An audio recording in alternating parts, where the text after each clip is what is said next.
kutoka vijijini, mijini hadi jijini. Hii ni Sound County Talk Live.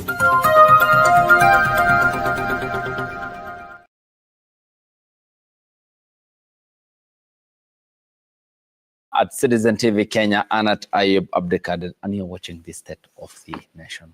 On my far right is Dr. Martin Olo, Associate Dean at the Eastern School of Law, also an advocate of the High Court. Dr. thanks for your time. Asante, thank you for having me, Ayub, and it's good to see young people on the show. Yeah. They're the majority. So, and we submit to them. Sheila Olangis, development economist, also joins us this morning. Sheila, good morning. Good morning. Always a pleasure having you. Thanks for having me. And Kevin Walumbe is litigation lawyer, sorry to get it right, counsel at Katiba Institute. Kevin, also lovely having you here on the broadcast. Pleasure. And many thanks for making time. Coming to you first, Daktari, happy birthday, Katiba. It's now 15 years and a day. What are your reflections of the events around it yesterday? Thank you, Ayub. We must celebrate ourselves as Kenyans to have given ourselves this kind of constitution. Remember, 15 years down the line, this is one constitution that has withstood all attempts to amend it, all attempts to jig it around. So congratulations to ourselves as Kenyans for having, for once, given ourselves a constitution that is not that easy to simply play around with. Remember, the Independence Constitution was ripped apart every other time. The entire structure of it was dismembered until we didn't know what we had, up to the point we were putting in Section 2A. So we are happy with ourselves, and for that reason, we must celebrate the gains. We have some power map. We have a road map for how power can be shared. We have a road map on how representation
Welcome back and thanks for staying with us. This is Daybreak. The hashtag on X is Citizen Daybreak. The SMS code is 22422 at Citizen TV Kenya and at Ayub Abdikadir. And you're watching the State of the Nation. On my far right is Dr. Martin Olo, Associate Dean at the Eastern School of Law, also an advocate of the High Court. Dr. thanks for your time. Asante, thank you for having me, Ayub, and it's good to see young people on the show. Yeah. Yeah. They're the majority. They're the majority. So, and we submit to them.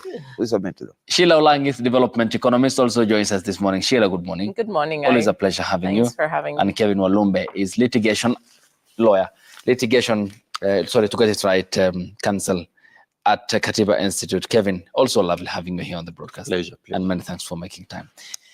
Coming to you first, Daktari, happy birthday, Katiba. It's now 15 years and a day. What are your reflections of the events around it yesterday? Thank you. We must celebrate ourselves as Kenyans to have given ourselves this kind of constitution. Remember, 15 years down the line, this is one constitution that has withstood all attempts to amend it.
other time, the entire structure of it was.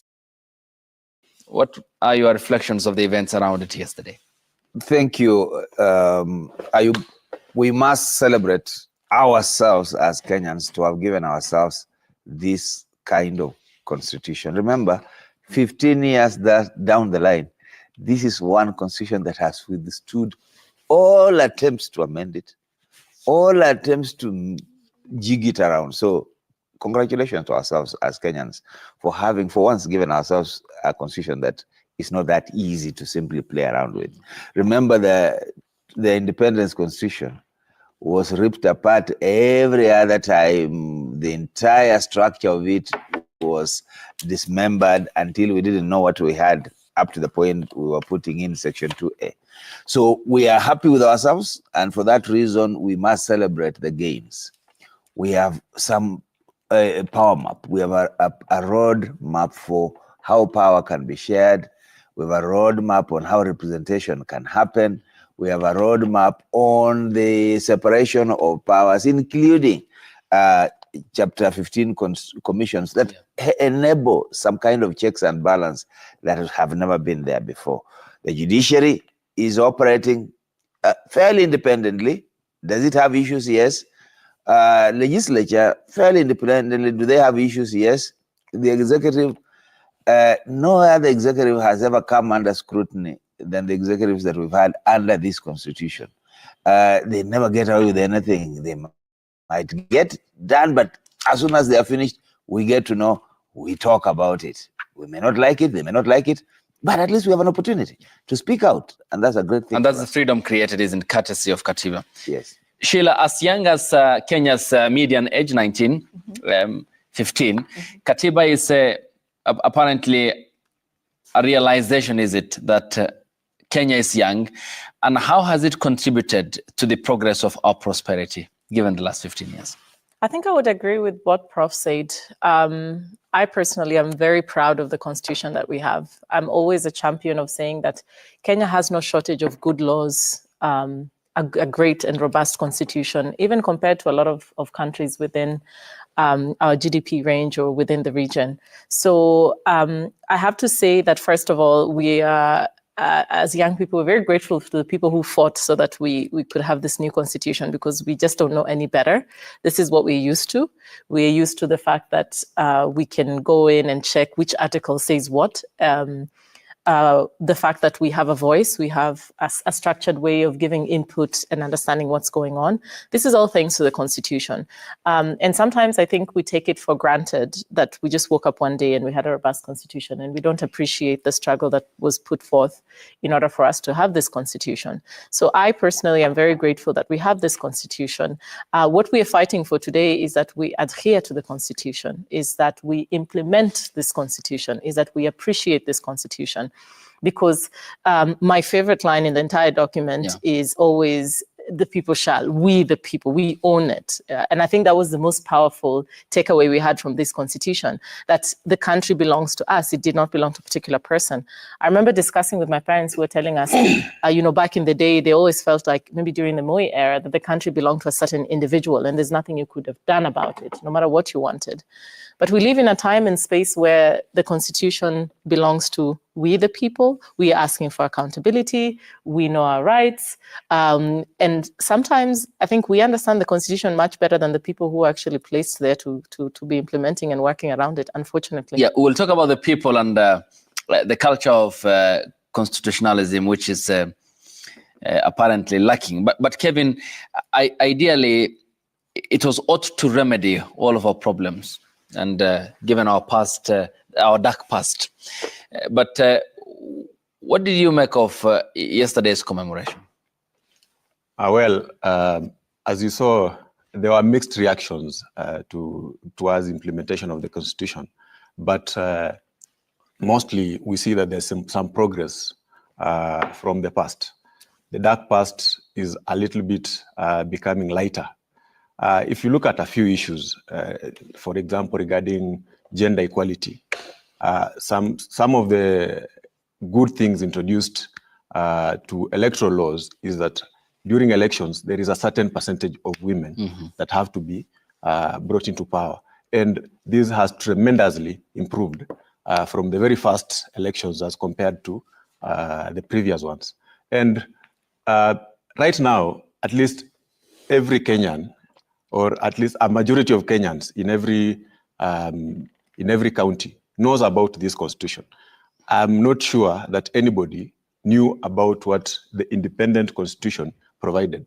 So currently, we have a few milestones that have been achieved, and I know that as we proceed and as we push for this implementation, and as we push back towards mutilation of the constitution, we hope for better things.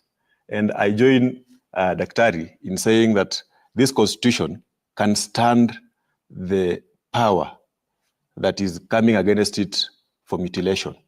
And if we push towards implementing the constitution, then we'll achieve way more than going around it and bringing in clauses that can scatter or scuttle the good things, the progress that we have made already. Let us not go back to what happened to the independent constitution. Yeah, which was nibbled away by the government then. Daktari, of course, the questions of human rights, the independence of institutions, the question of power to the people under Article 1, envisioned in Katiba. But somewhat has it also created immunity around itself, ring fencing or protecting itself against any encroachment by the political elite, given the maneuvers made in 2020, just but an example of it and how it had immuned itself to that. Something that Sheila said, which is critical, and I want to play it up. When this constitution says we the people, and actually vests power in we the people, it's a very important step. Important because we know what our history was. Remember, we came from a time when Parliament used to be the supreme. The president used to be the supreme. What he said was law. Now we are saying no, it's us the people. And then Article 3:1 says every person has the right to respect and to defend this constitution. So that power is heavily fortified in this constitution. Does the constitution shield itself, or does it tackle issues of excesses of power? Absolutely.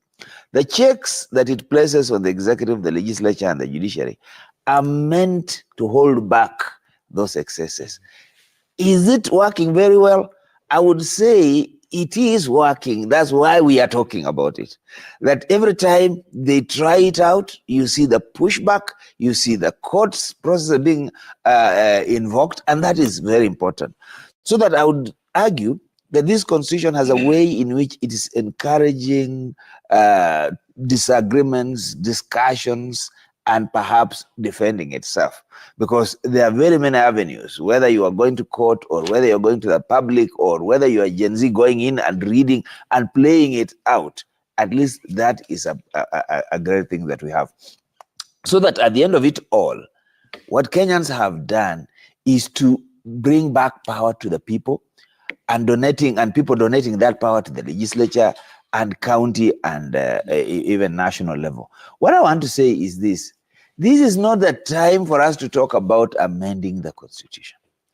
It's the time for us to continue talking about how best do we implement the constitution. Take the case of 47 counties.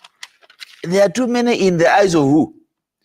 If we are saying this country needs to make sure that we are all inclusive and we reach the lowest levels of the country, then the 47 counties are important. And remember, it was not meant to stop there. It was meant to be further devolved. So what we should be asking is, how have we in Migori, how have we in Kwale made sure that devolution is going beyond the county? Not whether we have too many. That's not the argument. It's how efficient, how effective can we be? And if we are wasteful, how can we reduce wastage? So the discussions that are being brought are red herrings. Those are politicians looking for their own, self, perpetuation. Mm-hmm. They're not talking for us. And the courts were clear in 2020. In 2021, is it that this process can happen in two ways? Either it can kickstart or initiate at Parliament or the people? The people, yes. And does it then give us a sense of the unending appetite of the constant encroachment by the political elite in either doing it practically or showing or displaying intent to do it? Absolutely. In fact, this is the thing that this constitution was anticipating, that there will be pressure from the political class, from power, and therefore it has placed so many checks on that power until it has said, go back to the people.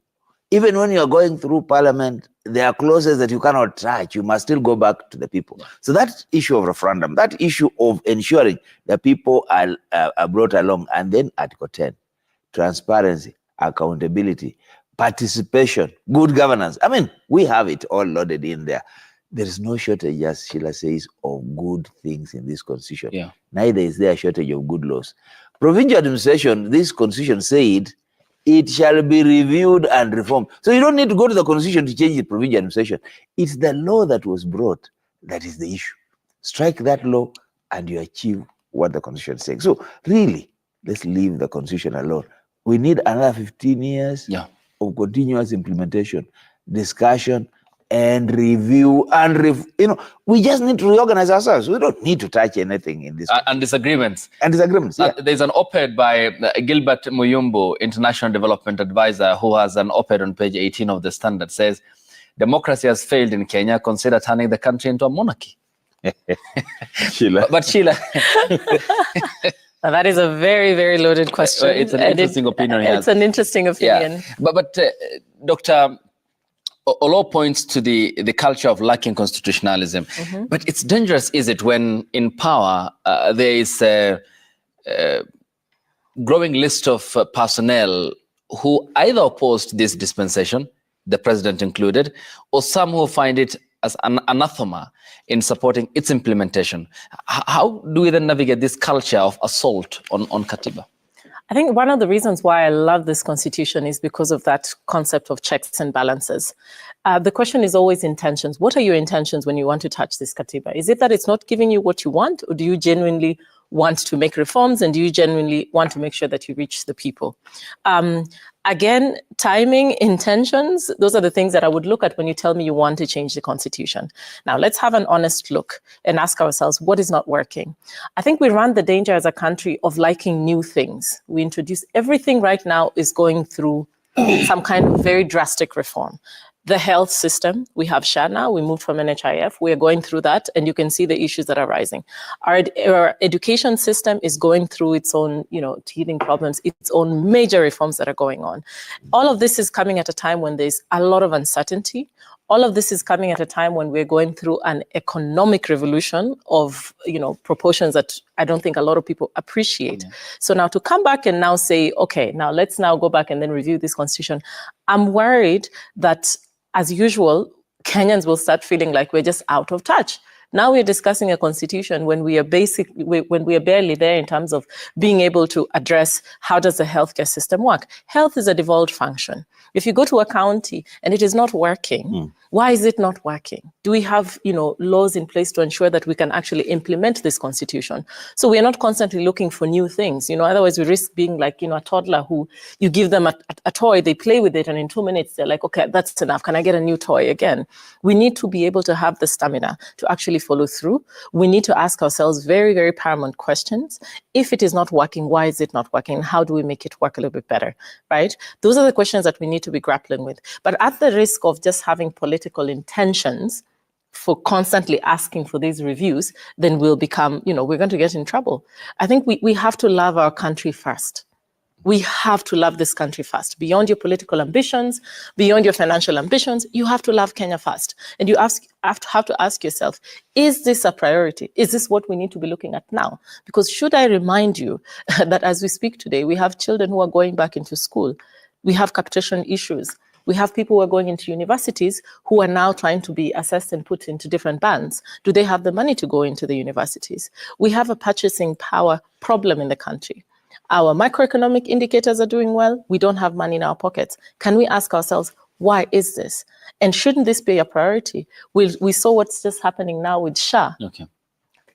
You said we move from NHIF, we go to SHA, and that this is supposed to make it better. And again, there's nothing wrong with these ideas. We just need to follow them through and have the right intentions at the back of our head.